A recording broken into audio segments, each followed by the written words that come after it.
new and shiny look, and I'm super excited to see if the meta will shift yet again. Talking about meta, I'm super excited to head into our first match because I'm sure we're gonna see some Lumi today, right? No. When this final aggression comes in, 10 seconds to go. Doritos has that hyper ready to move. There's one kill, looking for another on Wesley. Denied. Need a kill here. It's only a 2-star separator. 2 seconds to go. Dorito tanks it with the spawn in. Use this gadget, but he has that speed and decided not to use the hypercharge. He'll have to use it now. Pop it. Don't drop it. Everyone's alive. Olympus squad trying to stay in the game, and they BC Gaming SA turtling up in this back bush. They just need to get those supers charged up for free.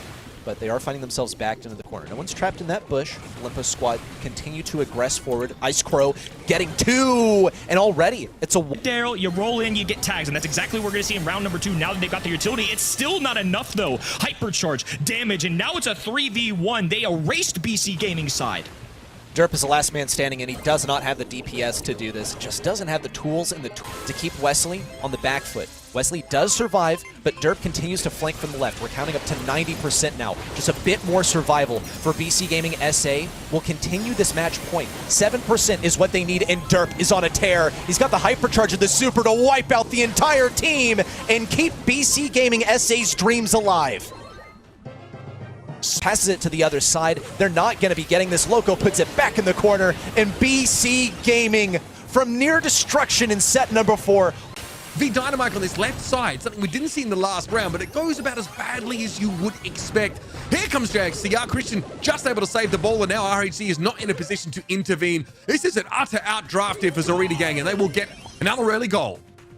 Exik is just playing this remarkable Dynamite on the left side. RHZ was trying to fake him out and was incapable. Exik had the perfect placement every single time. Now he's got the one shot on to Christian. The takedown onto RHZ on the right side, and Chester luckily is out of range of the Dynamite's wrath. That was almost a team wipe for Exik on 3 different brawlers at totally different positions on the field. They have got to be scared of this guy. Yeah, it's a problem. SK Kalalas are trying to puzzle out what the best lane assignments might be for this left side, but there just isn't a good answer right now. There's the stun there from Exik. RAC takes a face full of damage, but is able to withstand it. Brian from down. Still, Jexer gets the takedown. 1 second to go. Pass to Prosy down the left. Exit gets the takedown, but can't get that ball in the goal. It's Jexer with 8.5k health, and Brian with no super, no jawbreaker, no nothing here. Jay with the gadget in. That's going to be a kill onto Christian by the looks of things. He's just on his last legs. That's 2 nest eggs on the right side. Prozy's going to trigger both of them. A pull on a Jay, but he stays alive. Brian just needs to get the dodges and get away from Brian if possible. And Prozy on the back right, doesn't even matter that he's there. Jay taken down. It's a 1-star differential. Prozy fighting for his life, and he doesn't have a super, nor does he have a hypercharge. He's been placed on a much more difficult lane versus Prozy. And here comes the burn. Christian not going to get hit. Prozy looking for the damage there if possible with the spirit animal. It's not going to ring true. Hypercharge in. Prozy taken down. Stars flying everywhere. Only a blue star to keep Zarita Gang in the lead. 10 seconds to go, though. Another one bites the dust. SK Kalala's running away with it with only 5 seconds to go, and no kill in sight for Zarita Gang.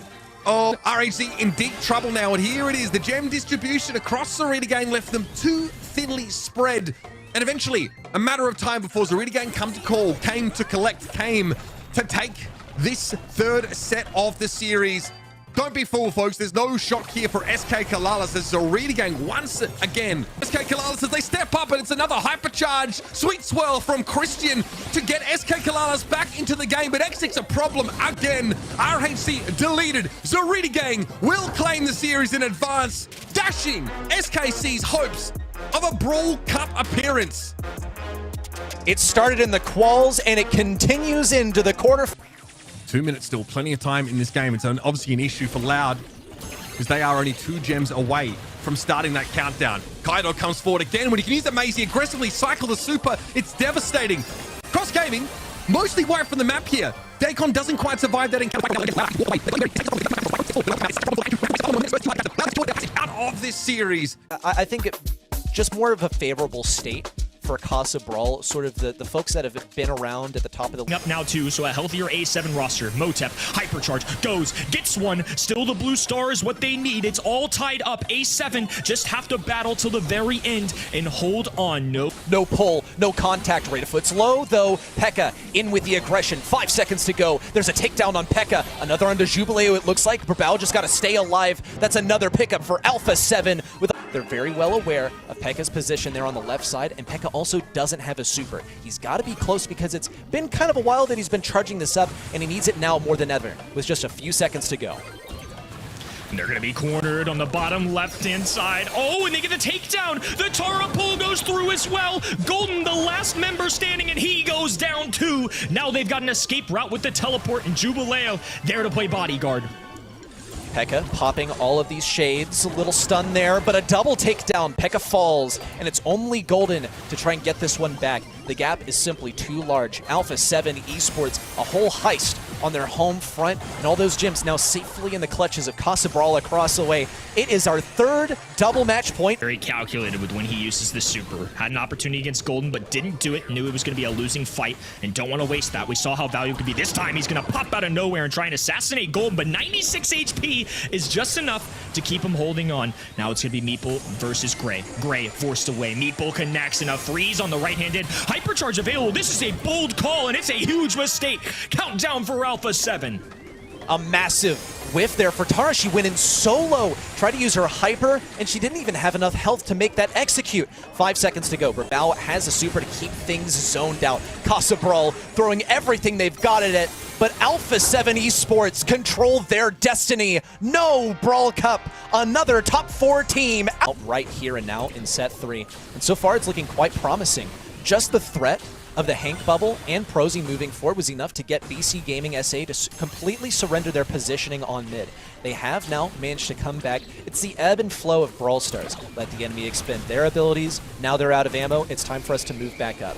And Zarita Gang are trying to use their health as Hypercharge out. Doritos looking for the elimination. Gets it. Exik now with the Hypercharge out to try and take down Doritos. He's willing to put everything on the line to interrupt this countdown. He's on very low health. Loco just needs to hang on to these gyms. And with a few seconds to go, Doritos action all the way across the map, trying to take down J2 as long as he can keep Loco safe. Hey, they need Doritos to get in an aggressive position.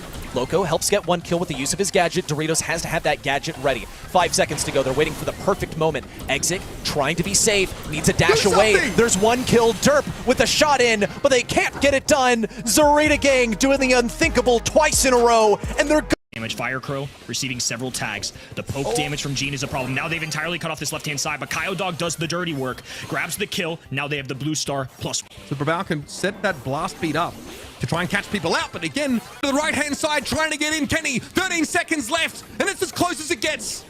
A trip to Dallas on the line. Red roster responding, trying to hold on. Golden in trouble. 2 go down. Loud clap back. Brabal, the last man standing, needs to make a connection, but the teleport away secures the win. Loud are flying from Exik, and he's got his super, which is going to be instrumental once his poison closes in, which is just where we're headed. Unless an early pull, Prosy gets it, and now the damage is starting to fly out from Zarita Gang. They got one on the board. Edinho hypnotized and demeched, down for the count. Now Firecrow, the last one remaining. Have a lot of work to do. They're going to have to soften things up first. Ideally, they get Edinho in a position where he can get some damage on Jay. Not going to be successful so far. Reposition from Kyodog over to the right side, laying down some of the healing, and here's the Hypercharge out from Exik. He's backed away Chester all the way. It's now time to start working on Edinho. Another super out from Kyodog. This time it's a Hypercharged one, and all the way back to the right side. Loud are not going anywhere. Not as long as Kyodog continues to cycle these supers, which he's doing over and over again. Takedown to anybody, once again, would be beneficial. They've just got all the gyms spaced out. A dive in from Exik, it's not enough. Prosy, though, swoops in. Oh, Firecrow stayed alive. 205 is enough. He can hold on to all 13 of these gyms alongside Edinho. Edinho there to save his teammates, too, with the extra heals. And now Kyodog, Hypercharge available as the berry can drop it down. Right-hand side. Can't make the flank happen. Himself for a final push, especially with the super. He's going to look to earn it off of Kyodog. Meanwhile, on the left side, Prosy is at huge risk of being taken down. Firecrow expends his Hypercharge, and down goes Exik. Jay has no choice but to use his own. He's got that super, no kill on the Kyodog. He knew that he was going to be moments away from that super. 10 seconds to go, but we already know which way this one is headed, in spite of all the kills that may fly either way. Exit has gotten this to a pretty close one, but Kyodog shuts him for Zarita game. Yeah, I can't believe Jay stayed alive there. Dinu now flanking left-hand side. There it is. Jay finally falls. A mark up onto the blue star carrier, though. That's going to be an important note as we progress. Okay, a pull on a Prosy, walks right into that shot from Kyodog. The synergy from Loud is starting to rear its head. At long last, in set 5, it's finally starting to look like Loud are, without a doubt, the strongest in the region. But it's 40 seconds to go to determine whether they have really earned that title. Edinho closes in from the left side. Easy takedown in the super. Now with the TP going for another. Couldn't finish the job on a Prosy and instead decided to teleport back to safety. It's 13-0. 20 seconds to go. Loud just have to hold on here. And they're going to be the monthly finals champions if they do so. With the shot clock, the Zarita gang are going to do their best. 13 stars being the separator. Jay left-hand in. Bounce shots galore. Fired Crow has a hyper charge in the back pocket. They grab another one. 15-0. Naked 17. They're running up the scoreboard at 19-0. And the irony of all of it, in the most anticlimactic ending possible, Loud have somehow made a reverse sweep on what's been the craziest month of the year. It didn't matter who was thrown their way. Loud knew that they were going to be going to Dallas to the Brawl Cup. They didn't need a situation in the semifinals. All they needed was a shot at the grand finals where they could prove that they deserve it. What a day. A storybook ending. Whoa.